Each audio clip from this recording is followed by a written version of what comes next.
Народной Республики Донбасс обратились к России. Under the title of special military operation used by Vladimir Putin, Russian troops carried out their offense on February 24. Several major cities suffered bombing, such as Kharkiv, the second most populous metropolis. Within few days, Russian troops captured the region and city of Kherson, a strategic point in the south. The Russian offensive was relentlessly successful in the south, but in the north, it was met with fierce Ukrainian resistance. Ukraine managed to recover large areas around the capital. At the beginning of April, Russia abandoned its advancement toward Kiev, withdrew from the north, and focused its efforts on controlling the east and the south of the country. Since the end of spring, the main battles have been concentrated on the Donbas area, in conflict since 2014. At the end of September, Putin announced the annexation of around 15% of Ukraine, including Donetsk and Luhansk regions, as well as Zaporozhye and Kherson in the south, after a referendum widely questioned by the international community.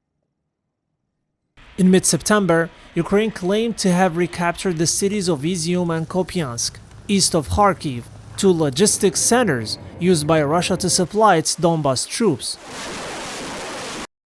The onset of winter has slowed down Ukrainian operations on the ground, which are now waiting for more Western weapons.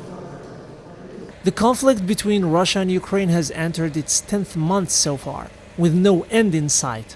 It is a conflict that has had major repercussions around the world, with millions of refugees prompting a cost of living crisis with soaring energy and food bills, as well as millions of refugees fleeing Ukraine. The conflict has also contributed to spiraling inflation and a decline in the purchasing power around the world.